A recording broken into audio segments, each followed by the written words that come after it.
y los que se queden tratando de entender lo que está pasando, puede que no sobrevivan para contarlo. Para entender completamente lo que Jesús nos advirtió que vendría, necesitamos mirar hacia atrás, hacia el año 167 a.C., cuando sucedió algo que heló la sangre del pueblo judío y que quedó grabado en su memoria colectiva para siempre. Su nombre era Antíoco Epífanes y era el rey del imperio Seleucida. Pero no era un rey cualquiera. Era un hombre poseído por un odio irracional hacia el Dios de Israel y hacia todo lo que representaba el judaísmo. Antíoco no se conformó con conquistar militarmente a Israel. Tenía una misión más siniestra: destruir la fe del pueblo judío desde adentro, obligarlos a abandonar a su Dios y adorar a los dioses griegos. Un día, este hombre tomó una decisión que sacudió el mundo antiguo. Marchó hacia Jerusalén con sus ejércitos, pero su objetivo no era el palacio real ni las murallas de la ciudad. Su objetivo era el templo, la casa de Dios. Imaginen el horror de los sacerdotes cuando vieron a los soldados paganos entrando al lugar santo. Imaginen el terror del pueblo cuando se dieron cuenta de lo que estaba a punto de suceder. Antíoco caminó hasta el altar donde por generaciones se habían ofrecido sacrificios al Dios de Abraham, Isaac y Jacob. Y allí, en ese lugar sagrado, hizo algo impensable: sacrificó un cerdo. Para nosotros hoy, esto puede parecer extraño, pero para los judíos de esa época era la profanación más horrible que se podía imaginar. El cerdo era un animal inmundo según la ley de Moisés. Ofrecerlo en sacrificio en el altar de Dios era como escupir en el rostro del Altísimo. Pero Antíoco no se detuvo ahí.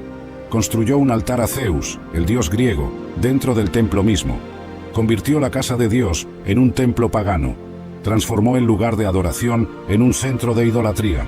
Las consecuencias fueron inmediatas y brutales. Cualquiera que fuera encontrado observando el sábado era ejecutado. Cualquiera que circuncidara a su hijo era asesinado.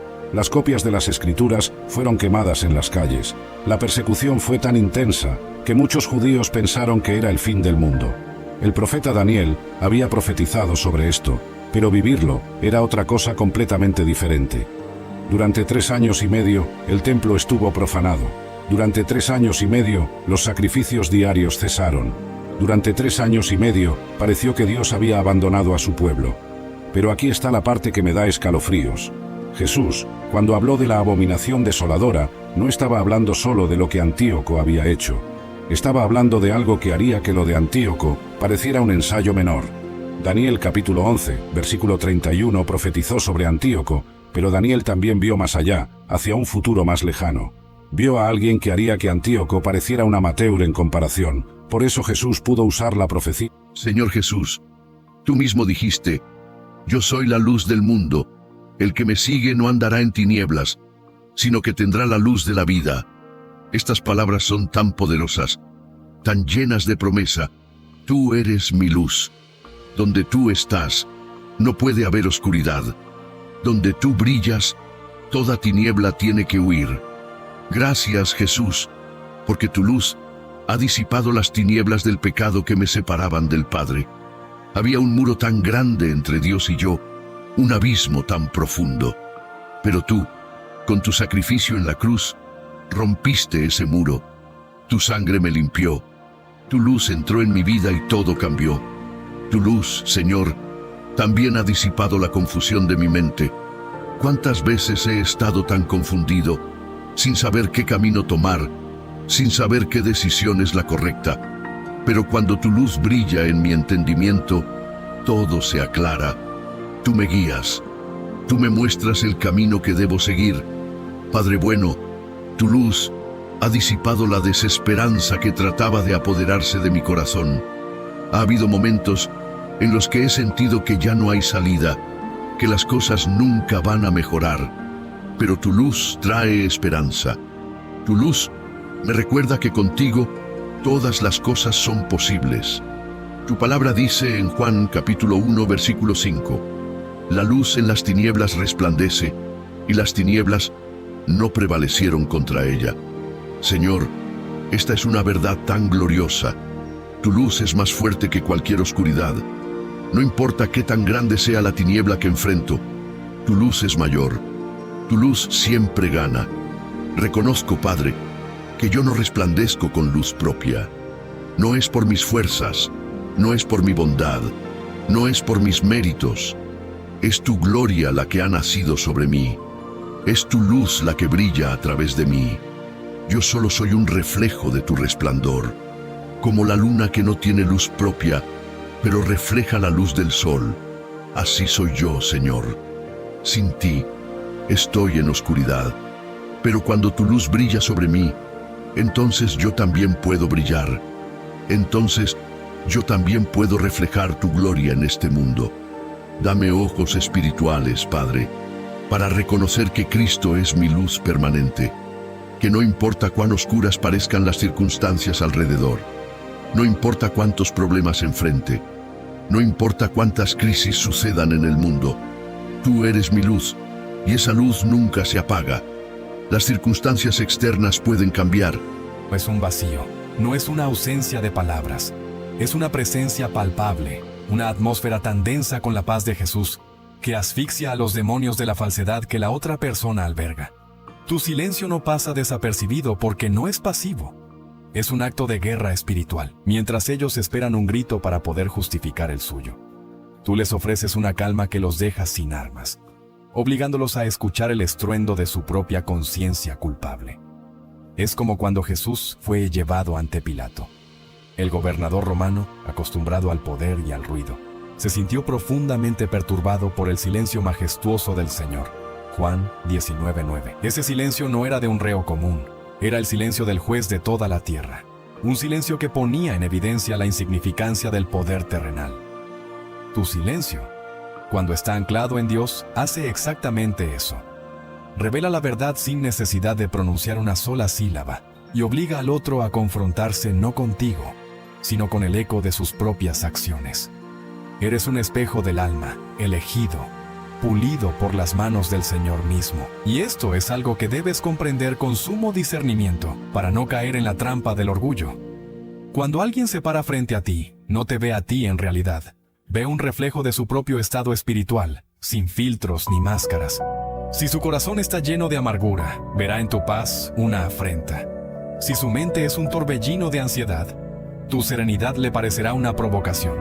Si vive en la oscuridad de sus pecados ocultos, la luz de Jesús que brilla a través de ti le resultará insoportable. Santiago nos dice en su carta, Santiago 1:23-24, que la palabra de Dios es como un espejo. Pues bien, cuando permites que la palabra viva en ti, te conviertes en una encarnación de ese espejo. No tienes que señalar la mancha en el rostro de nadie. El reflejo en el espejo lo hace por sí solo. La confrontación más devastadora para una persona no es con un enemigo externo, sino con la imagen desnuda de su propia alma. Y Dios, en su infinita sabiduría, te utiliza como ese espejo. Tu única labor es mantenerte limpio, pulido a través de la oración y la santidad, para que el reflejo que proyectes sea el de Cristo y no el de tus propias imperfecciones. Quiero que entiendas algo que cambiará tu perspectiva, elegido.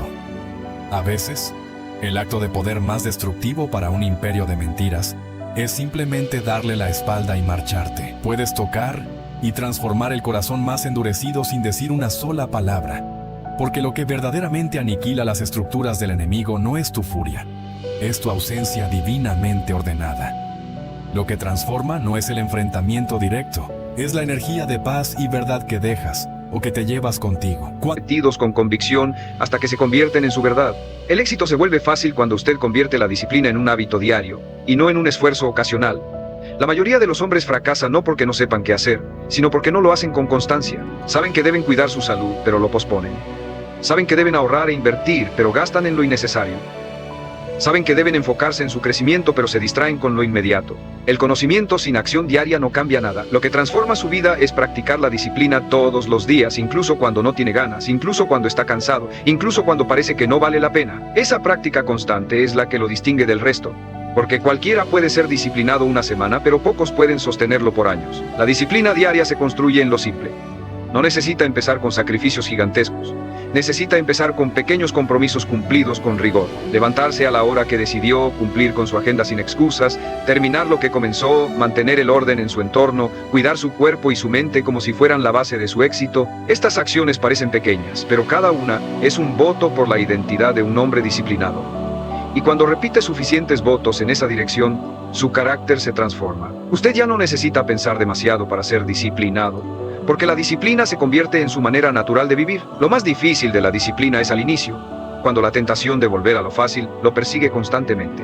Pero si resiste lo suficiente, llega un punto en que la disciplina deja de sentirse como un sacrificio y empieza a sentirse como libertad. Porque lo que antes le costaba, ahora lo hace con naturalidad. Lo que antes lo cansaba, ahora lo fortalece. Lo que antes parecía imposible, ahora es parte de su rutina. Esa transformación solo llega a quienes persisten más allá de la incomodidad inicial. Quiero recordarle algo en este punto. La disciplina es el puente entre lo que quiere y lo que logra. Sin disciplina, todo se queda en palabras. Con disciplina, cada sueño se convierte en un proyecto, y cada proyecto en una realidad. Por eso, si este mensaje le resuena, lo invito a que se suscriba a este canal, porque aquí encontrará la motivación y las herramientas para fortalecer esa disciplina todos los días. Y además quiero que me deje en los comentarios algo muy personal. ¿En qué área de su vida necesita más disciplina en este momento? Escríbalo, porque reconocerlo es el primer paso para transformarlo. Recuerde, no hay éxito sin disciplina. Ninguna meta, ningún legado, ninguna transformación ocurre sin la constancia de hacer lo correcto, aun cuando sea difícil. La disciplina es el lenguaje del éxito, y cada día que la practica, está escribiendo una nueva historia para su vida. Así que no espere más.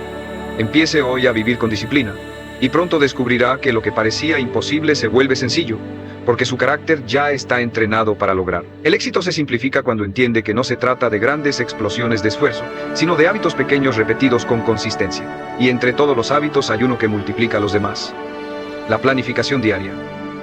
El hombre común vive reaccionando y daba la paz. Era mi incapacidad de habitar el presente, porque lo único real es este momento. Lo demás son proyecciones, y mientras más tiempo pases en esas proyecciones, más lejos estás de ti, de tu intuición, de tu fuerza, de tu verdad. Anclarte al presente no es una metáfora espiritual, es una habilidad mental concreta, y se entrena con respiración, con atención plena, con movimientos conscientes, con pausa, con escucha real, con escritura, con decisiones tomadas desde la hora, no desde el miedo a lo que pueda venir. Empecé a incorporar prácticas simples. Antes de iniciar el día respiraba profundo 5 veces. Me preguntaba, ¿qué está pasando ahora mismo? Y respondía con hechos, no con pensamientos. Estoy en esta habitación, estoy respirando, estoy a salvo, estoy aquí. Y ese pequeño acto traía mi mente de vuelta, me daba perspectiva, me devolvía poder. Este paso es fundamental porque tu mente no puede estar llena de preocupación y de presencia al mismo tiempo. O está en el futuro o está en el ahora. Y cuando eliges el ahora, todo se desacelera, el pensamiento se ordena, el miedo pierde intensidad, porque estás en contacto con lo que realmente está ocurriendo, no con lo que podría pasar. Y ahí es donde puedes actuar, donde puedes intervenir, donde puedes elegir con conciencia. Hoy, cada vez que siento la preocupación empezar a escalar, no me peleo con ella, no la reprimo. Simplemente me traigo al presente, me conecto con lo que puedo ver, oír, tocar, respirar. Me repito, ahora mismo estoy bien, y desde ahí decido, porque el poder no está en controlar el futuro, está en dominar el presente. Es lo único que realmente tienes. Es el único lugar desde donde puedes transformar tu realidad. Si tu mente ha estado viajando constantemente al futuro, te invito a regresar. No necesitas resolver todo ahora. Solo necesitas estar aquí completamente, porque aquí es donde ocurre la vida. Aquí es donde puedes actuar con firmeza, sentir con autenticidad, pensar con claridad. Y cuando entrenas tu mente a quedarse aquí, ya no necesita correr hacia lo incierto, porque empieza a confiar en ti, en el proceso, en la capacidad que tienes de enfrentar lo que venga, cuando venga. No antes, no con miedo, sino con presencia total. Y desde esa presencia se anulan las preocupaciones, porque ya no estás huyendo, estás viviendo. El cuarto paso para anular las preocupaciones es transformar la incertidumbre en un espacio de oportunidad. Porque muchas personas no se dan cuenta de que lo que realmente las paraliza no es el problema en sí, sino el hecho de no tener todas las respuestas. Les incomoda profundamente no saber qué va a pasar, no poder anticipar el resultado exacto, no tener control total sobre el futuro. Pero esa necesidad de certeza absoluta es, en sí misma, una fuente constante de sufrimiento. Porque la vida real no es una ecuación perfecta, es cambio, es sorpresa, es ambigüedad. Y si no aprendes a relacionarte con la incertidumbre, la preocupación se volverá tu compañera crónica. Yo solía temerle a cualquier espacio en blanco, a cada decisión que no tenía garantía, a cada camino donde... No estás exagerando, estás siendo recalibrado. Y no, esto no es una metáfora bonita, es literal.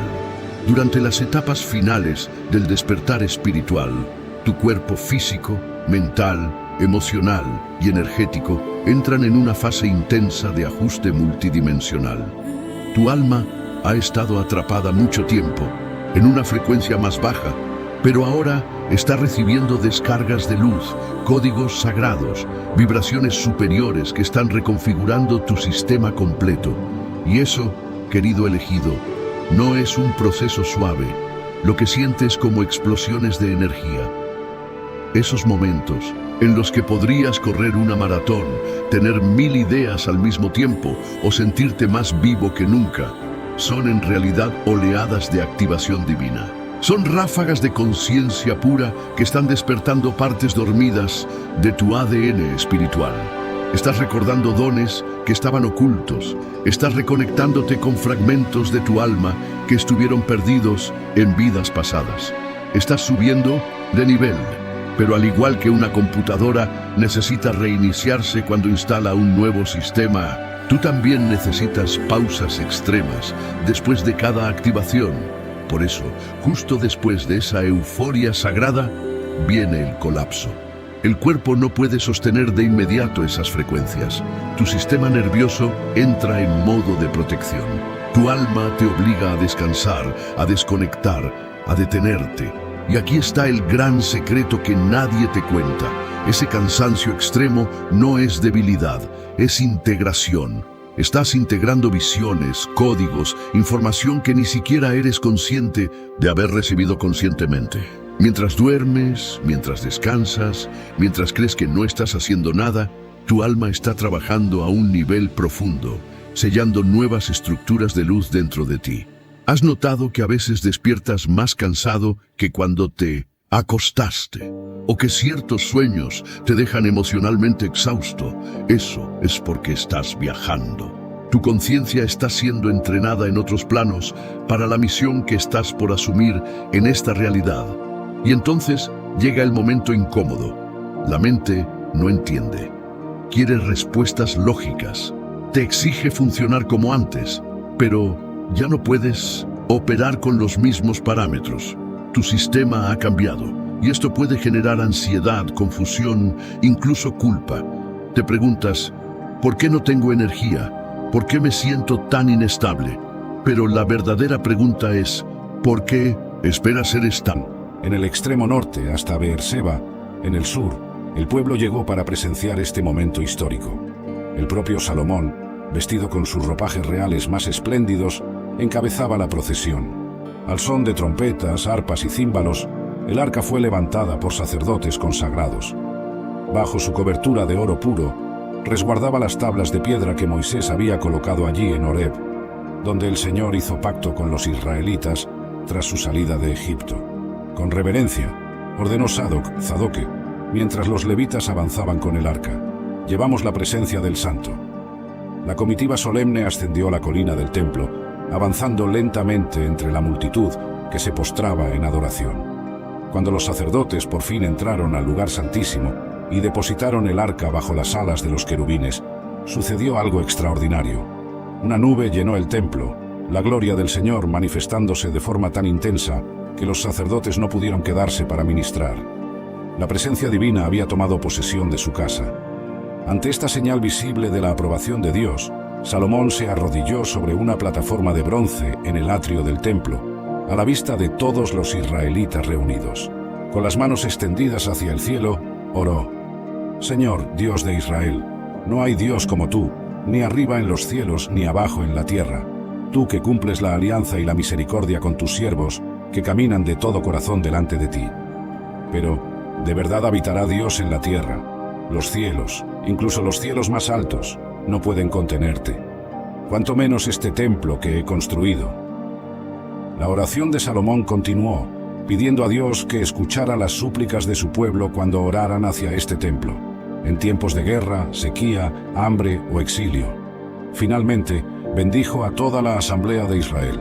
Siguieron 14 días de celebración. Se sacrificaron 22.000 bueyes y 120.000 ovejas. El aroma de las ofrendas se elevaba a los cielos mientras el pueblo celebraba con una alegría indescriptible la bondad de Dios. En el último día de la fiesta, Salomón despidió al pueblo. Regresaron a sus tiendas gozosos y felices por todas las bendiciones que el Señor había otorgado a David y a todo Israel. Los aposentos de las mujeres ocupaban una amplia zona al sur del complejo palaciego. Jardines perfumados, fuentes que susurraban y patios ornamentados creaban un ambiente de lujo exclusivo para las esposas y concubinas del rey Salomón. Sirvientes y eunucos se movían en silencio, atendiendo los deseos de las cientos de mujeres que habitaban aquel mundo cerrado. 700 esposas de linaje real y 300 concubinas, murmuraba Abiatar, el antiguo sacerdote a quien Salomón había destituido. Ningún hombre puede, dicho, el león simboliza el caos y el mundo indomado en todas sus formas. El león era más como un cabrito para mí. Dejé ese lugar y no le conté a mi padre ni a mi madre sobre este evento. Teníamos que completar nuestra misión. Cuando llegué a Timna, hablé con la mujer y quedé muy satisfecho con ella. Todo parecía ir bien. Ahora podía volver a casa y regresar aquí para mi propia boda. Cuando llegó la hora del matrimonio, tuve que salir de casa una vez más. Durante mi viaje, pasé por el mismo lugar donde había matado al león hace un tiempo, para mirar el cadáver del león.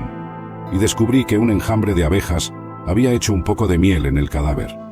Recogí un poco de miel con las manos y comí en el camino, una recompensa para un vencedor.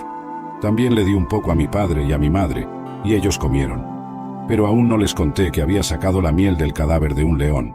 No les conté porque eso violaba mi voto de nazareo, que afirmaba que un nazareo nunca debería tocar un cuerpo muerto. Mientras mi padre estaba haciendo los arreglos finales para la boda, organicé una fiesta en Timna, como era la costumbre para los jóvenes de la élite. Serían 7 días de pura celebración. Literalmente, era una fiesta de bebidas, una festividad de 7 días en la casa de los padres de la novia, culminando en la consumación del matrimonio. La seriedad del asunto para mí se acentúa por el hecho de que mi estatus de nazareo prohibía específicamente que yo consumiera productos derivados de uvas. Las personas eran oficialmente casadas cuando sus familias llegaban a un acuerdo. El dote y el precio de la novia se intercambiaban y el matrimonio se celebraba oficialmente. Luego, el matrimonio se consumaba y los dos se convertían en marido y mujer. Cuando los padres de la novia me vieron, seleccionaron 30 jóvenes de la ciudad como mis compañeros. Yo era el hombre del momento con mi propia audiencia. Les dije, déjenme contarles un enigma. Si resuelven mi enigma durante estos 7 días de celebración, les daré 30 túnicas de lino fino y 30 conjuntos de ropas festivas. Pero si no pueden resolverlo, entonces ustedes deben darme 30 túnicas de lino fino y 30 conjuntos de ropas festivas. Ellos aceptaron. Está bien, vamos a escuchar su enigma. Entonces les dije, del comedor salió comida, del fuerte salió dulzura. 3 días después, todavía estaban tratando de descubrir la respuesta. Al 4.º día le dijeron a mi esposa, seduce a tu esposo para que explique el enigma para nosotros, o quemaremos la casa de tu padre contigo adentro. ¿Nos invitaste a esta fiesta solo para empobrecernos? Entonces mi esposa vino a mí llorando y dijo, no me amas, me odias. Le diste un enigma a mi pueblo, pero no me contaste la respuesta. Yo le dije, ni siquiera le di la respuesta a mi padre o madre. ¿Por qué debería decírtelo a ti? Entonces ella lloró cada vez que estaba conmigo y continuó así por el resto conforme a la palabra del Señor. Comimos, bebimos y fuimos sustentados por muchos días. El milagro de Dios no solo suplió nuestras necesidades físicas, sino que también renovó nuestra fe y esperanza. Cada comida era un recordatorio tangible del poder y la misericordia de Dios, un testimonio vivo de que Él cuida de sus siervos y de aquellos que confían en Él. Mi estadía en Sarepta no fue solo un periodo de sustento físico, sino un tiempo de crecimiento espiritual y fortalecimiento de la fe, tanto para mí como para la viuda y su hijo. Cada día veíamos la mano de Dios operando en nuestras vidas, y nuestras almas eran alimentadas con la certeza de que, incluso en medio de la sequía y la adversidad, el Señor provee de manera abundante y sorprendente. Después de ser milagrosamente alimentados con harina y aceite que nunca se agotaban, pensé que nuestros días de aflicción habían quedado atrás. Sin embargo, una nueva prueba se aproximaba, una que pondría a prueba no solo mi fe, sino también la fe de la viuda que me acogía. Su hijo, un joven lleno de vida y alegría, enfermó repentinamente. Su condición empeoraba cada día, y nada de lo que hacíamos parecía mejorar su salud. Observaba impotente mientras la enfermedad consumía sus fuerzas, hasta que, en un momento terrible, dejó de respirar. El silencio que siguió fue ensordecedor, solo interrumpido por el llanto desesperado de su madre. La viuda, con los ojos enrojecidos de dolor y lágrimas, se volvió hacia mí con una acusación amarga. ¿Qué tengo yo contigo, hombre de Dios? Has venido a mí para traer a la memoria mi iniquidad y matar a mi hijo. Su desesperación y tristeza eran comprensibles.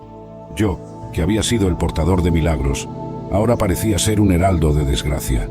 Sentí el peso de su dolor, como si fuera mío propio. Con el corazón apretado, me acerqué a ella y le dije: «Dame a tu hijo». Tomé al niño de su regazo y lo llevé al cuarto donde yo habitaba. Lo coloqué en mi cama y me arrodillé junto a él, clamando al Señor con todas mis fuerzas: «Oh Señor mi Dios, también has afligido a esta viuda con quien habito, matando a su hijo». Me extendí sobre el niño 3 veces, en un gesto de súplica e intercesión, y clamé nuevamente al Señor: «Oh Señor mi Dios, te ruego que el alma de este niño vuelva a él». El cuarto estaba envuelto en un silencio solemne, y el tiempo parecía suspendido mientras esperaba una respuesta divina. Entonces sentí un soplo de vida, una señal de que Dios había escuchado mi oración. El niño abrió los ojos y respiró profundamente, la vida regresando a su cuerpo. Con el corazón rebosante de gratitud, tomé al niño en brazos y bajé las escaleras, donde la madre esperaba, aún sumida en el dolor y la incredulidad. Al verla dije: «Mira, tu hijo vive». La expresión en el rostro de la viuda cambió instantáneamente de desesperación a un alivio profundo y una alegría inconmensurable. Corrió hacia nosotros, abrazando a su hijo con lágrimas de felicidad. Luego, se volvió hacia mí y dijo: «Ahora sé que eres un hombre de Dios, y que la palabra del Señor en tu boca es verdad». Ese momento no fue solo una victoria sobre la muerte, sino una reafirmación de la fe en el Dios de Israel, que es poderoso para salvar y restaurar. La confianza de la viuda fue renovada.